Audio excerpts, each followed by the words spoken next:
Now it's okay भैया बहन, अब खूब तन्मयता से मेरी बात आप सुनेंगे। और जैसा कि मैंने बताया कि मैं आपको एक रिटन स्क्रिप्ट भी अभी थोड़ी देर में भेज दूंगा, वो ERP पर भी रहेगा और अभी आपके व्हाट्सएप ग्रुप में भी भैया बहन उसको भेज दूंगा। तो खूब ध्यान से आप सुनेंगे। इस चैप्टर का नाम क्या था? इस चैप्टर का नाम था संस्थाओं का कामकाज, वर्किंग ऑफ द इंस्टीट्यूशंस। ये संस्था आई कहाँ से? एक बार रिव्यू कर लेते हैं समूचे चैप्टर को, क्योंकि आज के बाद फिर सिविक्स की कक्षा बंद हो जाएगी और 3-4 कक्षाएं हम लोग खाद्य समस्या पढ़ करके इकोनॉमिक्स का सिलेबस को संपूर्ण कर लेंगे। तो भैया बहन, संस्था का मतलब क्या हुआ सिविक्स में? जब हम भारतीय राजनीति का जिक्र करते हैं भैया बहन, तो भारतीय राजनीति में ये संस्था का मतलब क्या हुआ? भारतीय राजनीति में भैया बहन संस्था का मतलब है वो संस्थाएं जो हमारे संसदीय प्रणाली को, जो हमारे संपूर्ण संसदीय प्रणाली को ऑपरेट करते हैं, हमारे संसदीय परंपरा को एक्टिवेटेड रखते हैं, कार्यरत रखते हैं। तो भैया बहन, विधायिका से बातें शुरू हुई थी। आपको याद होगा लोकसभा और राज्यसभा के कार्यों की हम सबों ने मिलकर समीक्षा की थी। हम लोगों ने लोकसभा को और राज्यसभा को भैया बहन आमने सामने रखा था और हम लोगों ने देखा था कि लोकसभा अधिक महत्वपूर्ण है या राज्यसभा अधिक महत्वपूर्ण है। भारतीय विधायिका के इन दोनों सदनों के बीच शक्ति संतुलन किस प्रकार से स्थापित है? दोनों में कौन अधिक महत्वपूर्ण है, यह विषय महत्वपूर्ण नहीं है, यह विषय अति आवश्यक नहीं है।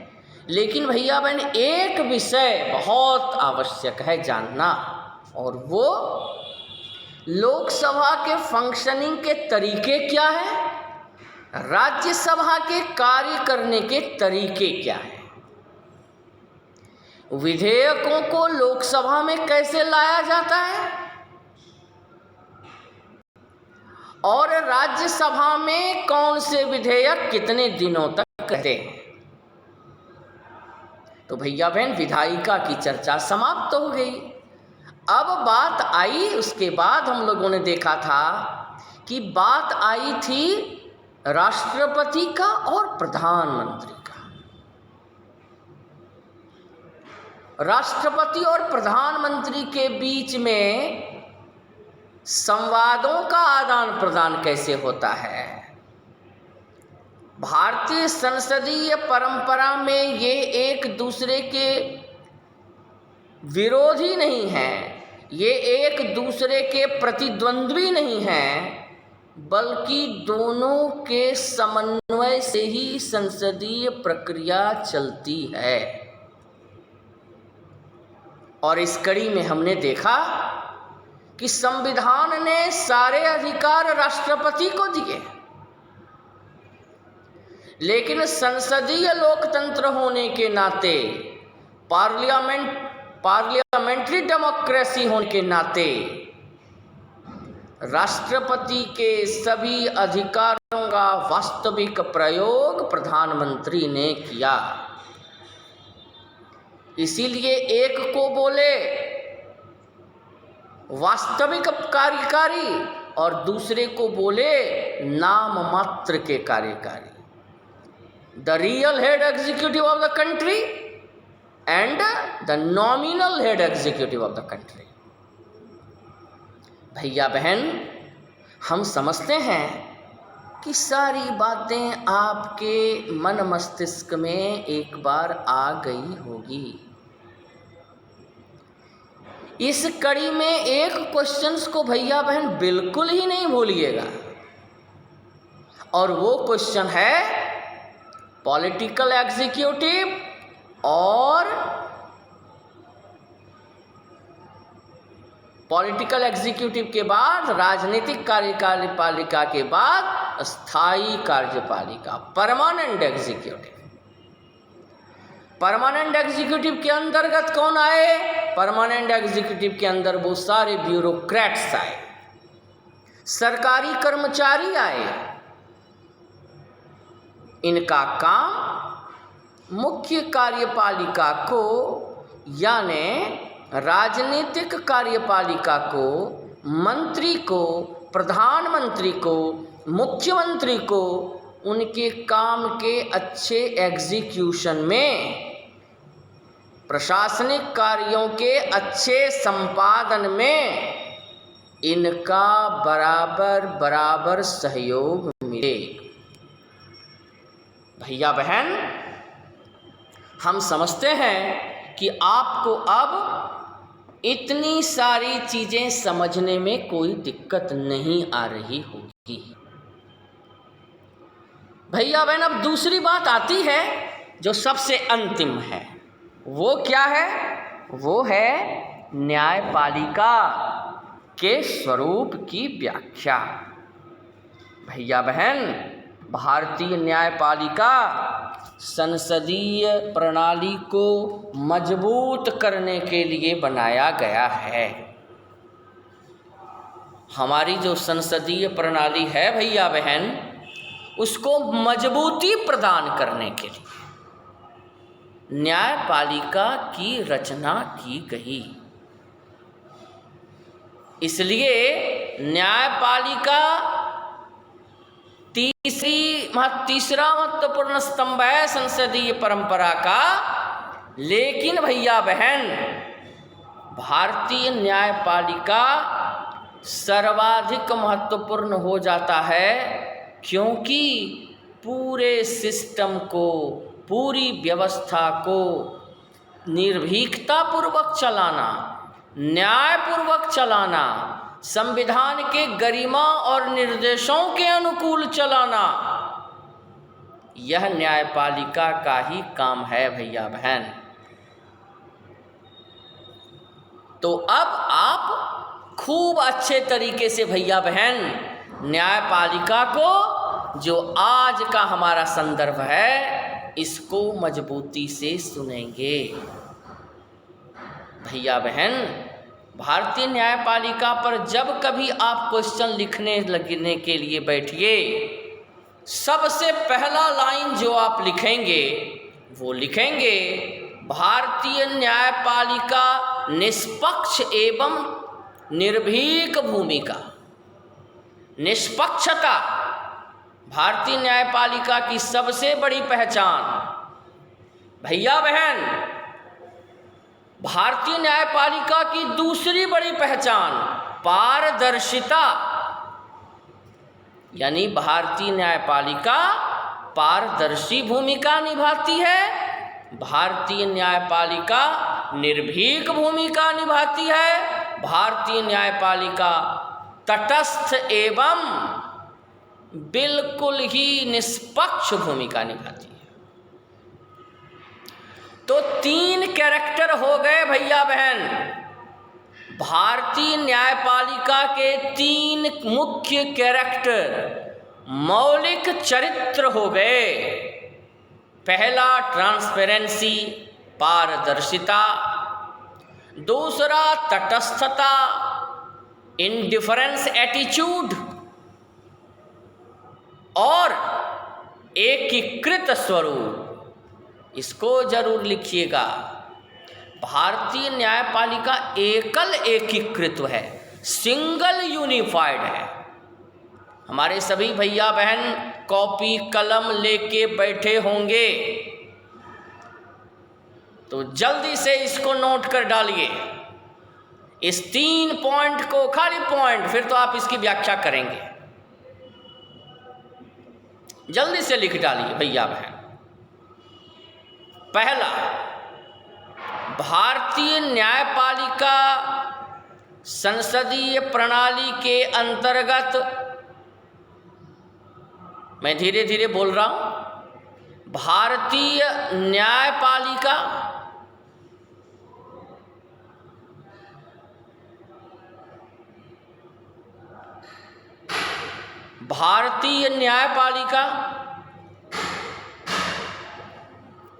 हमारे संसदीय परंपरा के अंतर्गत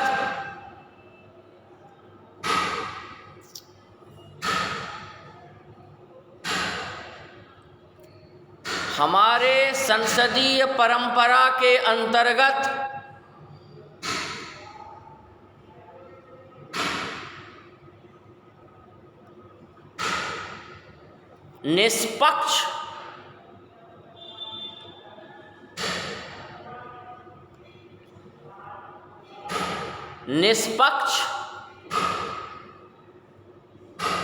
इनडिफरेंट, ब्रैकेट में लिख लेंगे अंग्रेजी मीडियम वाले भैया, इनडिफरेंट,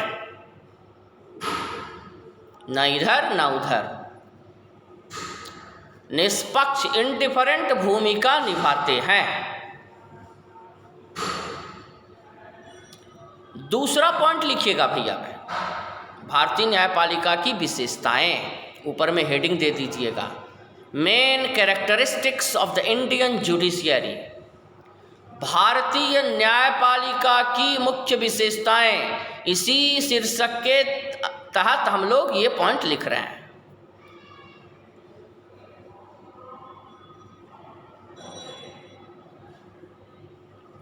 भैया बहन दूसरा पॉइंट,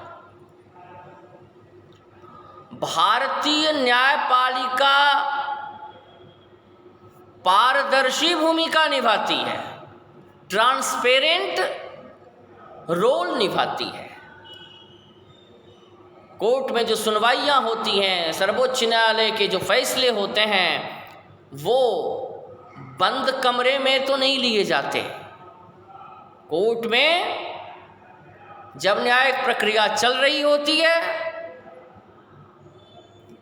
तो विशेष परिस्थिति को छोड़कर, आंतरिक सुरक्षा संबंधी या किसी आतंकवादी पर कोई प्रक्रिया चल रही है, सुनवाई चल रही है, तो उसको छोड़कर बाकी सभी मामलों में पूर्व अनुमति प्राप्त कर उस न्यायिक प्रक्रिया को देखा जा सकता है।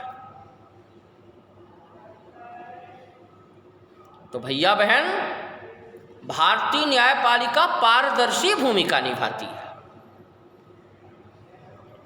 और तीसरा पॉइंट, मैं तीन ही पॉइंट महत्वपूर्ण नोट करा रहा हूं, इसको व्याख्या कर देंगे आप में से बहुत भैया बहन हमारे बहुत कैपेबल हैं, और ये इस तरह से जब हम उनको ब्रीफ कर देते हैं पॉइंट्स को, तो ही और सी becomes in a better position to answer the question. So I think that at the time of the narration, at the time of the explanation, you will have no problem at all.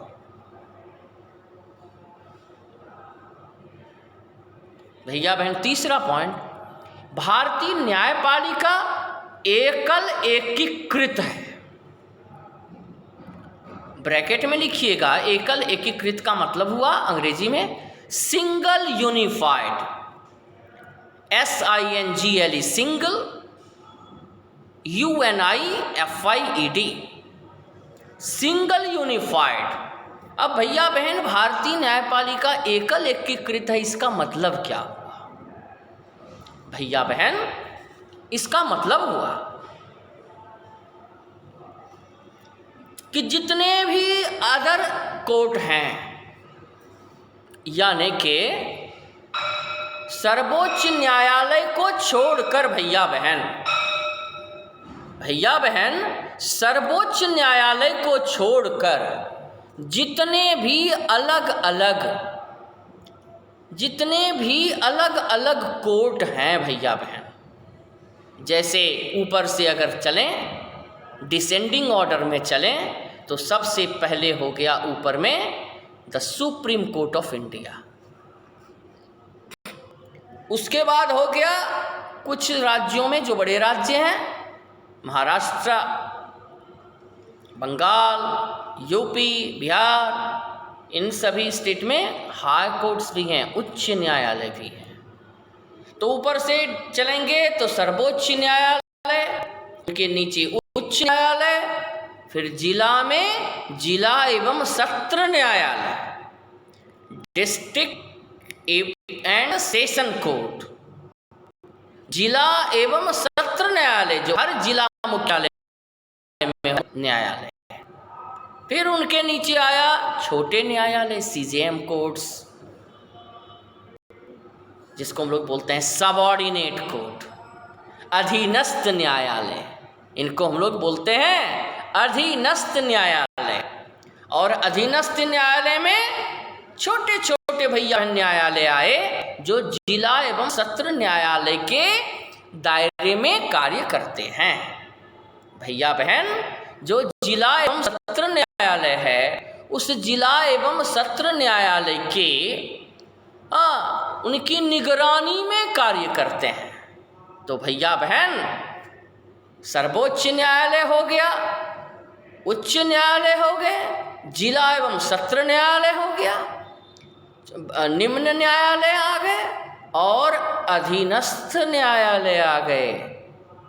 अंग्रेजी में बोलेंगे तो supreme court of India, high courts in the state, in the district and session court and other small and subordinate courts, उसको कहेंगे सहायक एवं अधीनस्थ न्यायालय।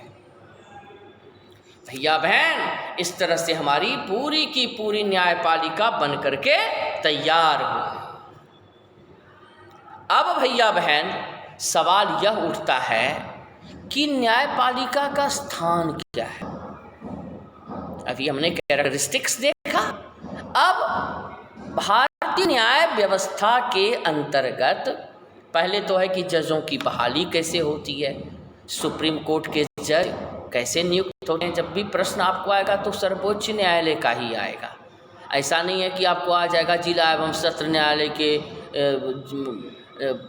वकीलों की नियुक्ति कैसे होती है, बिल्कुल नहीं। भारतीय न्याय व्यवस्था प्रतीकात्मक रूप से अगर लीड किया जाता है तो वो सुप्रीम कोर्ट के द्वारा लीड किया जाता है।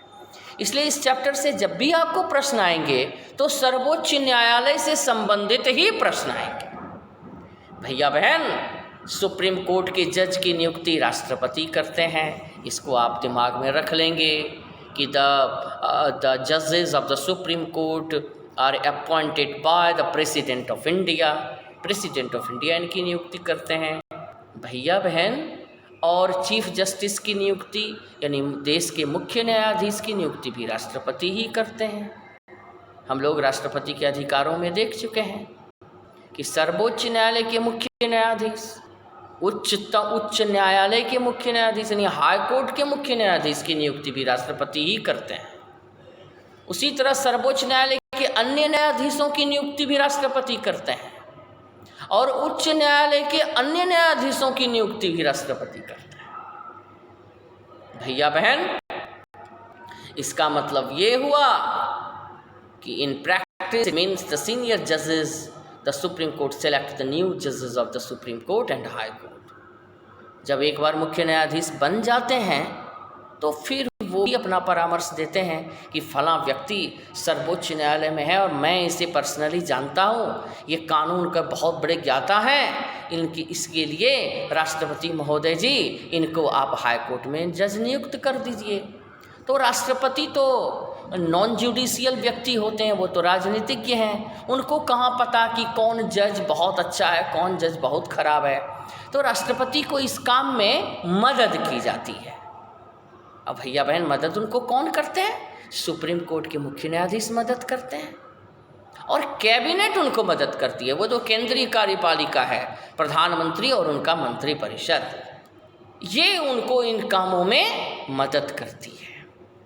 अब भैया बहन, कौन बनेगा सर्वोच्च न्यायालय में के लिए क्राइटेरिया क्या निर्धारित है? तो भैया बहन, आपको 8th क्लास की बातें याद होंगी। हमारे कुछ कुछ भैया बहनों को 8 क्लास में न्यायपालिका था और मैंने उन्हें एकल एकीकृत न्यायिक व्यवस्था बताया था। भैया बहन, इतने साल के बाद, 2 साल के बाद आपको फिर इसकी ज़रूरत पड़ गई। तो मैंने कहा था कि class 8 social science book is all important. तो किनको जज बनाया जाएगा सुप्रीम कोर्ट का? तो कुछ क्राइटेरिया है उसके लिए।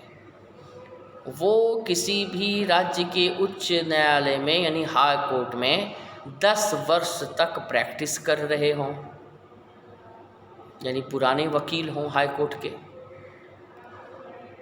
दूसरा, वो हाई कोर्ट में के जजेस रहे हों। हाई कोर्ट के जज को भी राष्ट्रपति सीधे सुप्रीम कोर्ट भेज देते हैं। वो हाई कोर्ट में जज, हाई कोर्ट के न्यायाधीश का काम कर रहे हों। और भैया बहन, तीसरा, दोनों में से कोई भी नहीं है। ना तो वो हाई कोर्ट में प्रैक्टिस किए हुए हैं 10 साल से, ना वो हाई कोर्ट में कहीं जज बनाए गए हैं। राष्ट्रपति, इतने अधिकार हैं राष्ट्रपति को कि वो किसी भी ऐसे व्यक्ति को सर्वोच्च न्यायालय का न्यायाधीश बना सकते हैं, सीधे उच्चतम न्यायालय का न्यायाधीश बना सकते हैं, अगर वो समझते हैं कि यह व्यक्ति भले ही प्राइवेट प्रैक्टिस कर रहा है, भले ही एक छोटे जगह में एडवोकेट का काम कर रहा है, लेकिन ये कानून का बहुत अच्छा जानकार है। If the president is well convinced regarding his stature, regarding the ability of a person who is involved in advocacy in any of the court, then he can be appointed by the president directly the judge of the Supreme Court. राष्ट्रपति विवेक से यह समझते हैं अगर कि फला व्यक्ति कानून का बहुत बड़ा ज्ञाता है, तो वो उस व्यक्ति को सीधे सर्वोच्च न्यायालय का न्यायाधीश नियुक्त कर सकते हैं, देश के सर्वोच्च अदालत में पहुंचा सकते हैं। यह राष्ट्रपति के विवेकाधिकार पर निर्भर करता है। अब आपको दिमाग में ये लाना भी जरूरी है कि मैंने पहले ही कहा कि राष्ट्रपति नॉन जुडिशियल व्यक्ति हैं। राष्ट्रपति तो खुद कानून के जानकार हैं नहीं, इसलिए वो किसी ऐरे गैरे को तो सुप्रीम कोर्ट में जज बनाएंगे नहीं, क्योंकि वो सर्वोच्च अदालत है देश की गरिमा, संविधान की गरिमा उस अदालत से जुड़ी हुई है। इसलिए राष्ट्रपति गहन विचार विमर्श के बाद ही सर्वोच्च न्यायालय के न्यायाधीशों की नियुक्ति करते हैं। भैया बहन, ये पूरा स्ट्रक्चर अभी कक्षा समाप्ति के जस्ट बाद आप निश्चिंत नहीं रहेंगे, आप मोबाइल पर ही एक्टिव रहेंगे। मैं अभी आपको अंग्रेजी में और हिंदी में सर्वोच्च न्यायालय के कार्य एवं अधिकार भेज दूंगा।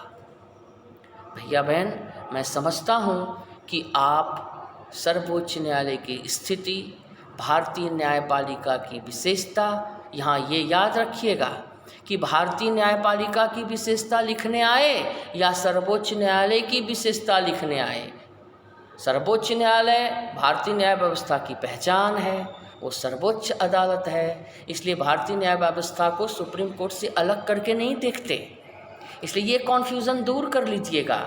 अगर आपको परीक्षा में प्रश्न आएंगे या कोई व्यक्ति पूछ दे आपको, या खुद की जानकारी के लिए ज़रूरी है कि सर्वोच्च न्यायालय के कार्य एवं अधिकार या भारतीय न्यायपालिका के कार्य एवं अधिकार दोनों एक ही है, दोनों को अलग नहीं समझेंगे आप। तो भैया बहन, अब कक्षा समाप्त करने का वक्त आ गया है। हमको जूम का इंडिकेशन मिल रहा है। भैया बहन, आप सभी हमको सुन रहे हैं, बहुत अच्छा लग रहा है और बड़े कंसंट्रेट होकर के हमारे सभी भैया बहन सुन रहे हैं। It is very pleasureful for me. बहुत खुशी होती है हमको जब आप खूब निश्चिंत होकर के सारी चीज़ों को सुनते हैं। तो भैया बहन, आज की कक्षा में यहीं समाप्त कर रहा हूँ। अभी जस्ट में मैंने कहा मोबाइल पर आप कुछ देर के लिए 2 मिनट 4 मिनट के लिए कनेक्टेड रहेंगे, तो मैं आपको अभी एक स्क्रिप्ट भेज रहा हूँ। ये स्क्रिप्ट और ये वीडियो, ये क्लासेस जो हैं वो रिकॉर्डेड हैं। ये वीडियो भी आपको ERP पर मिलेगा। If you want to observe it again, you are free. और देखना भी चाहिए भैया बहन, बहुत इंपॉर्टेंट चीज़ें हम लोग आजकल पढ़ रहे हैं। फिर हम लोग नेक्स्ट डे मिलते हैं। तब तक के लिए सबको कक्षा में आने के लिए बहुत बहुत धन्यवाद।